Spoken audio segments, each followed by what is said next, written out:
Item ಯಾವುದೇ ಇರಲಿ try ಮಾಡಿ ಆಚಿ ಚಿಕನ್ ಮಸಾಲಾ. ಧಾರವಾಡದಲ್ಲಿ ಉದ್ಯೋಗಕ್ಕಾಗಿ ಹೋರಾಟ ವಿಚಾರಕ್ಕೆ ಸಂಬಂಧಪಟ್ಟಂತೆ ಡಿಸಿಎಂ ಡಿಕೆ ಶಿವಕುಮಾರ್ ರಿಯಾಕ್ಟ್ ಮಾಡಿದ್ದಾರೆ. ಉದ್ಯೋಗಾಕಾಂಕ್ಷಿಗಳ ನೋವು ನಮಗೂ ಕೂಡ ಅರ್ಥ ಆಗುತ್ತೆ ಅಂತ ತಿಳಿಸಿದ್ದಾರೆ. ಧಾರವಾಡದಲ್ಲಿ ಉದ್ಯೋಗಕ್ಕಾಗಿ ಹೋರಾಟ ವಿಚಾರಕ್ಕೆ ಸಂಬಂಧಪಟ್ಟಂತೆ ಡಿಸಿಎಂ ಡಿಕೆ ಶಿವಕುಮಾರ್ ರಿಯಾಕ್ಟ್ ಮಾಡಿದ್ದಾರೆ.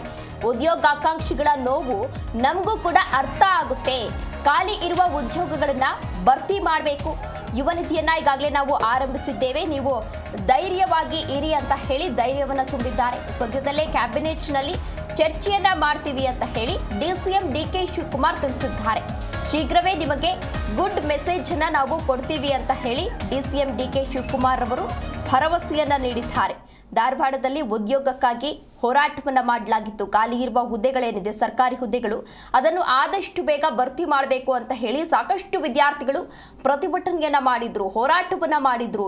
ಈ ಪ್ರತಿಭಟನೆಯಲ್ಲಿ ಸಾಕಷ್ಟು ಜನರನ್ನ ಈಗಾಗಲೇ ಪೊಲೀಸರು ವಶಕ್ಕೂ ಕೂಡ ಪಡೆದಿದ್ರು.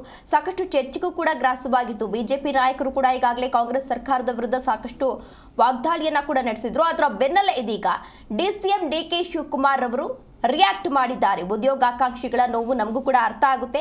ಖಾಲಿ ಇರುವ ಉದ್ಯೋಗಗಳನ್ನ ಭರ್ತಿ ಮಾಡಬೇಕು, ಪ್ರಯತ್ನವನ್ನ ಮಾಡ್ತೀವಿ ಅಂತ ಹೇಳಿ ಭರವಸೆ ನೀಡಿದ್ದಾರೆ. ಆ ಮಕ್ಕಳ ನೋವು, ಯುವಕರ ನೋವು ಅರ್ಥ ಆಗ್ತದೆ. ನಾವು ಉದ್ಯೋಗಗಳನ್ನ ವಾಪಸ್ಸು ಅವ್ರಿಗೆಲ್ಲ ಎಷ್ಟೆಷ್ಟು ಖಾಲಿ ಇದೆ ಭರ್ತಿ ಮಾಡಬೇಕು ಅಂತ ನಮ್ಮ ಸರ್ಕಾರದ ಮೊದಲನೇ ಯೋಜನೆ. ನಾವು ಪ್ಲ್ಯಾನ್ ಹಾಕಿದ್ದೀವಿ. ಆದಷ್ಟು KPSCಗೆ ಬೇರೆ ಬೇರೆ ಕಡೆ ಎಲ್ಲ ಕೊಟ್ಟಿದ್ದೀವಿ. ಟೀಚರ್ಸು ಬೇರೆ ಬೇರೆ ಎಲ್ಲ ಫಿಲಪ್ ಮಾಡ್ತಾಯಿದ್ದೀವಿ. ಹೆಲ್ತ್ ಡಿಪಾರ್ಟ್ಮೆಂಟಲ್ಲೂ ಮಾಡ್ತಾಯಿದ್ದೀವಿ. ಕೆಲವು ರಿಸರ್ವೇಷನ್ ಪಾಲಿಸಿಲಿ ಕೆಲವು ಅಡಚಣೆಗಳು ಬರ್ತಾಯಿದೆ. ಸೊ ಹಿಂದೆ BJP ಗೌರ್ಮೆಂಟಲ್ಲಿ ಪಾಪ ಅವರೇನು ಮಾಡೋಕ್ಕಾಗಲಿಲ್ಲ, ಬಟ್ ಭಾಳ ಸ್ಕ್ಯಾಂಡಲ್ಗಳಾಗ್ಬಿಡ್ತು BJP ಗೌರ್ಮೆಂಟಲ್ಲಿ. ನಾವು ಸ್ಕ್ಯಾಂಡಲ್ಲೆಸ್ ಮಾಡಬೇಕು ಅಂತ, ಟ್ರಾನ್ಸ್ಪರೆಂಟ್ ಮಾಡಬೇಕು ಅಂತ ನಾವೆಲ್ಲ ಮಾಡ್ತಾಯಿದ್ದೀವಿ. ನನ್ನ ಎಲ್ಲ ವಿದ್ಯಾರ್ಥಿಗಳಿಗೆ, ಯುವಕರಿಗೆ ನಾವು ಅದಕ್ಕೋಸ್ಕರನೇ ನಿಮಗೆ ಅವ್ರಿಗೆ ಸ್ಟ್ರೆಂತ್ ಬರಬೇಕು ಅಂತೇಳಿ ಯುವನಿಧಿ ಅಂತ ಪ್ರಾರಂಭ ಮಾಡಿದ್ದು. ಅವ್ರಿಗೆಲ್ಲ ಒಂದು 2 ಇಯರ್ಸ್ ಅವ್ರಿಗೆ ಸಹಾಯ ಮಾಡಬೇಕು, ಆಮೇಲೆ ಅದಕ್ಕೇನು ಬೇಕೋ ವ್ಯವಸ್ಥೆ ಮಾಡೋಣ ಅಂತ. ಸೊ ಅದರಿಂದ ತಾವು ಧೈರ್ಯವಾಗಿರಿ. ಈ ಸರ್ಕಾರ ನಿಮಗೋಸ್ಕರ we are there to sort out your problem.